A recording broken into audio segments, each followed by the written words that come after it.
Hello guys, welcome back to my channel. आज हम देखेंगे कंट्रोलिंग टॉर्क क्या होता है और उसके कौन से टाइप्स है। ठीक है, कंट्रोलिंग टॉर्क की अगर हम बात करें तो सबसे पहले हमें पता है कि डिफ्लेक्टिंग टॉर्क क्या करता है। डिफ्लेक्टिंग टॉर्क जीरो पोजीशन से जितनी आपको रीडिंग्स चाहिए वहां तक लेकर जाने का काम करता है डिफ्लेक्टिंग टॉर्क। पर क्या डिफ्लेक्टिंग टॉर्क को ये पता है कि कहाँ रुकना है? ठीक है ना, वो डिफ्लेक्टिंग टॉर्क को नहीं पता है।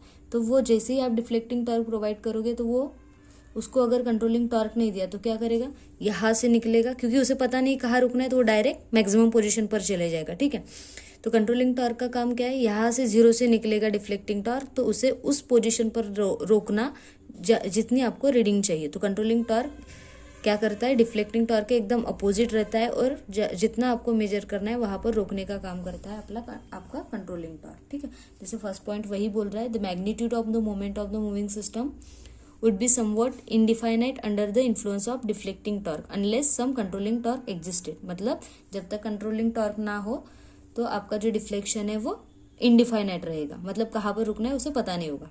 फिर जैसे मैंने पहले बताया कि जो आपका जितना ज़्यादा डिफ्लेक्शन होगा उतना ही आपका कंट्रोलिंग टॉर्क अप्लाई करना पड़ेगा। जैसे यहाँ से यहाँ तक डिफ्लेक्टिंग टॉर्क लगा है तो आपको कंट्रोलिंग टॉर्क भी क्या करना पड़ेगा, उतना ही अप्लाई करना पड़ेगा, इक्वल एंड अपोजिट अप्लाई करना पड़ेगा ताकि ये जो पॉइंटर है इस पोजीशन पर रुके। तो सेकंड पॉइंट ये है।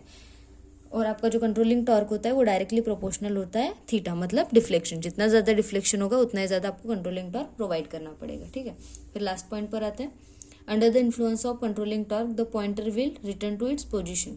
ठीक है, ये उसका सेकेंड फंक्शन है। जैसे आपने डिफ्लेक्टिंग टॉर्क को हटा दिया तो क्या करना पड़ेगा, क्या आपने डिफ्लेक्टिंग टॉर्क को हटा दिया तो पॉइंटर क्या यहीं पे रहेगा क्या? नहीं ना, आप क्या चाहेंगे कि ये पॉइंटर जीरो पर चले जाए। ठीक है, तो इस पॉइंटर पर जैसे डिफ्लेक्टिंग टॉर्क को जीरो करते हो या सिस्टम का करंट जीरो करते हो तो इसको जीरो पोजीशन पर लेकर जाने का काम भी कौन करेगा, आपका कंट्रोलिंग टॉर्क करेगा। ठीक है, तो कंट्रोलिंग टॉर्क के दो टाइप्स हुए हैं, पहले तो है स्प्रिंग कंट्रोल और दूसरा है ग्रेविटी कंट्रोल। तो सबसे पहले हम देखते हैं स्प्रिंग कंट्रोल।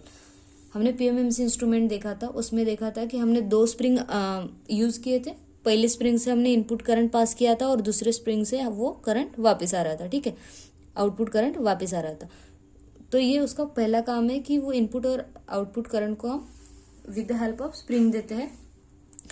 और दूसरा काम क्या है, इट प्रोवाइड्स कंट्रोलिंग टॉर्क। ठीक है ना, तो स्प्रिंग कंट्रोल जो फर्स्ट टाइप है उसमें हम क्या करते हैं, हेयर स्प्रिंग यूज करते हैं। ठीक है, हेयर स्प्रिंग यूज करते हैं और वो कनेक्टेड होते हैं with the moving coil. Moving coil जो होती है आपके सिस्टम की उसके सीरीज में कनेक्टेड होती है स्प्रिंग कंट्रोल। ठीक है, फिर सेकेंड जो पॉइंट है आपका, material use for the making of spring is phosphorus bronze.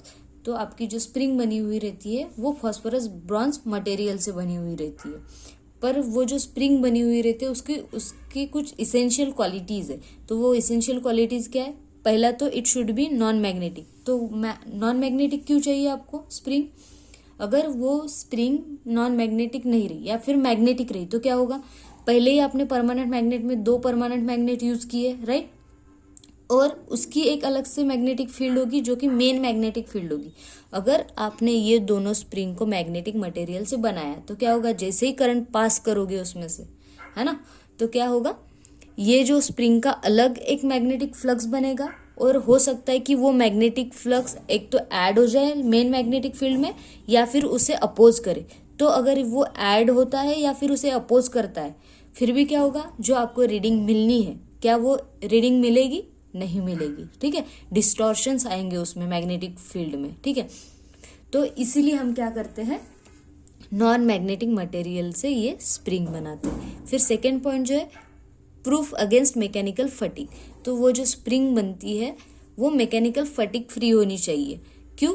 अगर मैकेनिकल फटीग आया तो क्या होगा, ये जो स्प्रिंग है वो लूज हो जाएगी मैकेनिकल फटीग के कारण और आपकी जो एग्जैक्ट रीडिंग मिलनी चाहिए आपको वो नहीं मिलेगी। लेट्स कंसीडर आपको 10 एम्पियर मेजर करना है करंट, पर क्या होगा, मैकेनिकल फटीग के कारण एक तो 10 एम्पियर से ज्यादा आपको रीडिंग मिलेगी या 10 एम्पियर से कम मिलेगी। ठीक है, नेक्स्ट पॉइंट है low resistivity and low temperature coefficient. Low resistivity क्यों चाहिए, क्योंकि हम इसी स्प्रिंग के हेल्प से क्या दे रहे हैं, इनपुट करंट दे रहे हैं और उसी से आउटपुट करंट ले रहे हैं, है ना।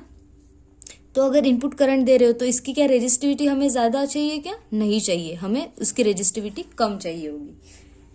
फिर नेक्स्ट है लो टेम्परेचर कोएफिशिएंट। लो टेम्परेचर कोएफिशिएंट का मतलब क्या है पहले जान लेते।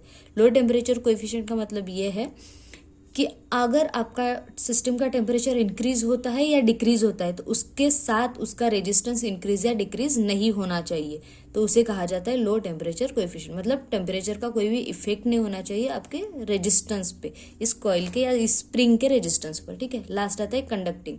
तो ये जो, क्योंकि हम इसी से सप्लाई दे रहे हैं तो ये क्या होना चाहिए, स्प्रिंग आपका कंडक्टिंग होना चाहिए, ठीक है।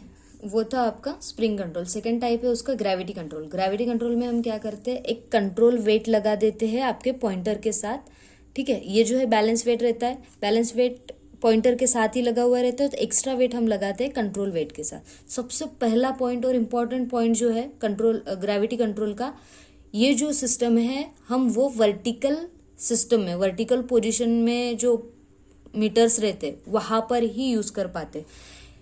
कॉमन बात है, मतलब जनरल बात है कि अगर आप यहाँ पर कंट्रोल वेट लगा रहे हो, ठीक है, कंट्रोल वेट अगर यहाँ लगा रहे हो और आपने ऐसे स्ट्रेट रखा है सिस्टम, तो क्या होगा, क्या इस कंट्रोल वेट का इस पॉइंटर पे कोई इफेक्ट पड़ेगा क्या? अगर इस कंट्रोल वेट का हमें इस पॉइंटर पर इफेक्ट कराना है तो क्या करना पड़ेगा, इसे हैंगिंग रखना पड़ेगा, वर्टिकल रखना पड़ेगा। तो इससे क्या कंक्लूड कर सकते हैं हम कि ये जो ग्रेविटी कंट्रोल है ये हम वर्टिकल इंस्ट्रूमेंट में, जो हैंगिंग इंस्ट्रूमेंट्स है या वर्टिकल पोजिशन इंस्ट्रूमेंट है वहीं पर यूज करेंगे। लेट्स कंसिडर, अभी हम क्या करते हैं इसका वर्किंग देखते हैं। कंसिडर करिए कि आपका पॉइंटर पहले शुरुआत में यहाँ पर है, जैसे ही आपने डिफ्लेक्टिंग टॉर्क अप्लाई किया तो क्या होगा, इस पोजीशन पर आएगा। इस पोजीशन पर आने के बाद क्या होगा, इस पोजीशन पर आने के बाद क्या होगा, आपका जो पॉइंटर है इस पोजीशन पर आएगा और ये जो कंट्रोलिंग वेट है वो कंट्रोलिंग वेट क्या करेगा, इसे इस पोजीशन पर होल्ड करके रखेगा, राइट। क्योंकि यहाँ पर वेट है तो वेट उसके नीचे आ जाएगा एग्जैक्टली, तो ये इसे वहाँ होल्ड करके रखेगा, ठीक है। फिर आपने जैसे ही डिफ्लेक्टिंग टॉर्क जीरो किया तो ये वेट क्या करेगा, इसे यहाँ पर जीरो पोजीशन पर लेकर जाएगा। तो इस प्रकार ये काम करता है ग्रेविटी कंट्रोल, ठीक है। फिर देख लेते हैं, a small weight is attach to the moving system in such a way that it produces the controlling torque when the moving system is deflected position. तो जैसे डिफ्लेक्टिंग पोजीशन रहेगी तो आपको कंट्रोलिंग स्मॉल वेट यहाँ पर attach करना है। इसके कुछ एडवांटेज है, एक तो ये चीप रहता है as compare to first one spring control. दूसरा है unaffected by the change in temperature, ठीक है,